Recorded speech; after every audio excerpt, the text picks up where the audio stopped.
This is a magnificent place. Look around. Look around. Look at all that we have. Look at the liberty that we have. Oh, I know you can't grab it and you can't hold it. It's not actually physically tangible. But look what it's created. A truly stellar society. Now, I've spent the first 10 or 15 minutes of this show talking about the magnificence of this society because I'm doing something that the President of the United States never does. What the Speaker of the House never does. What the Senate Majority Leader never does. They don't see this country the way you and I do. They don't appreciate the many blessings we have. They don't appreciate what one generation has conferred upon another generation. They are trying to break that link between this generation and past generations by ripping daily at the foundations of this society. The foundations of this society, which is a magnificent society. And so I ask you, are you prepared to trade it all in? Are you prepared to trade in the most magnificent society man has ever established? All the hard work, all the years, all the blood, for a promise? Or several promises? From a man who's never accomplished anything except succeeding to get elected to the presidency? Are you prepared to cash it all in? Are you prepared to take that chance on a defective experiment that has failed time and time again whenever it's been tried? Are you prepared to pass on a society to your children that is nothing like the society that you live in today and you inherited from the prior generation? Are you prepared to do this? And to what end and for what purpose? Why should we destroy this society? Is it really that bad? Is it really so horrible? We'll be right back. Mark Levin.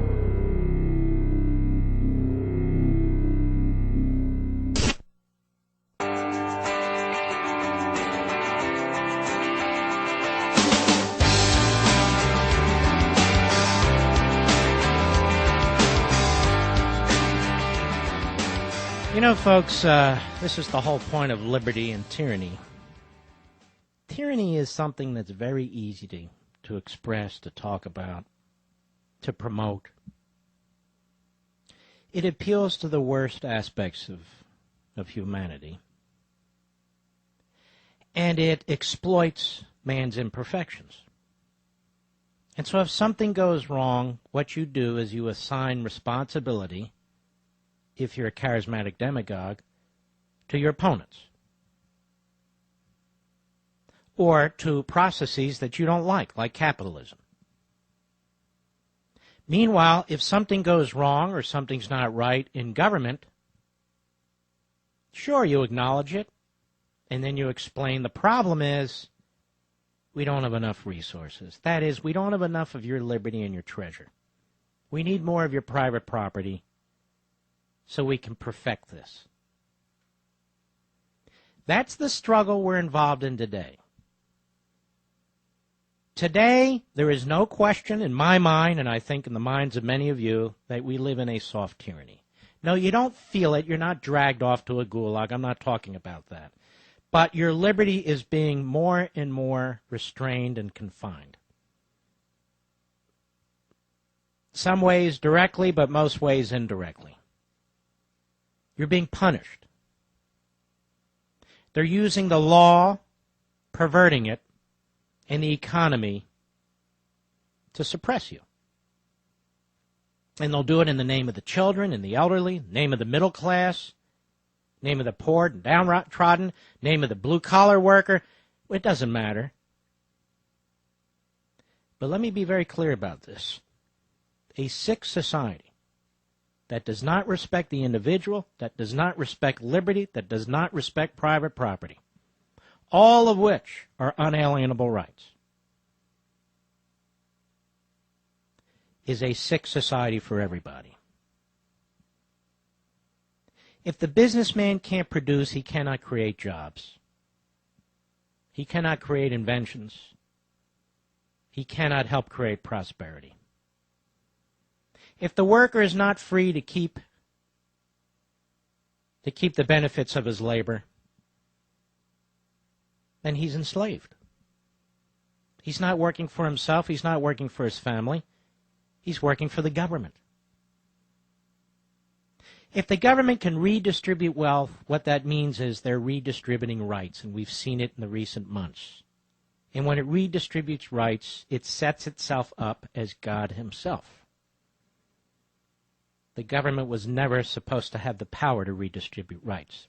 They're unalienable, meaning they're God-given, not man-given. We have a President of the United States, day in and day out, who trashes this society. He trashes you. Now, he won't say it to you. He won't direct it to you. But you are the United States. You are the workers of this country. You are the businessmen of this country. You are the corporations of this country. You are the pension plans in this country. You are the stock market in this country. These things don't just happen. We're not just observers. We're participants in this society. And so when he says, I want change and I want transformation and there's too much greed and we need more government, he's attacking you. He's undermining you. We'll be right back. Now I want you to hear Barack Obama in his usual lamenting the country, lamenting some industry, lamenting some grievance. By the way, I should say this. I've been thinking about it, so I'm just going to go ahead and say it.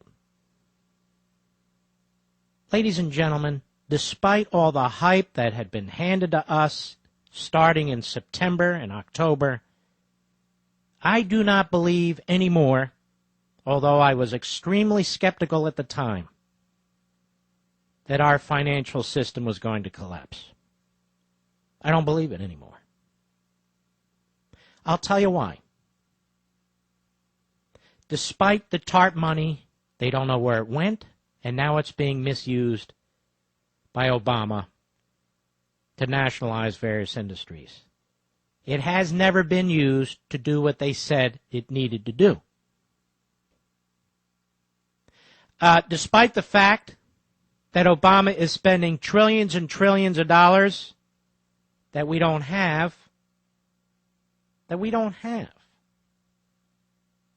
It just doesn't make sense that if our financial system is hurting, that we would put a historic pressure on it like that.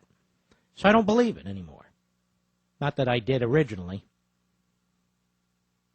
But the TARP was money, hundreds of billions of dollars, $700 billion slush fund, as I called it at the time, for a president. I don't care which president, a president, violates every conceivable notion of separation of powers and limited government, and has not been used as they said it would be used. So much for the financial system. And as I say, the utterly reckless, at historic levels, spending, deficit spending, again shows me that this was never about our financial system, and always about government and the politicians in Washington seizing as much power for themselves from the private sector and you and me as possible.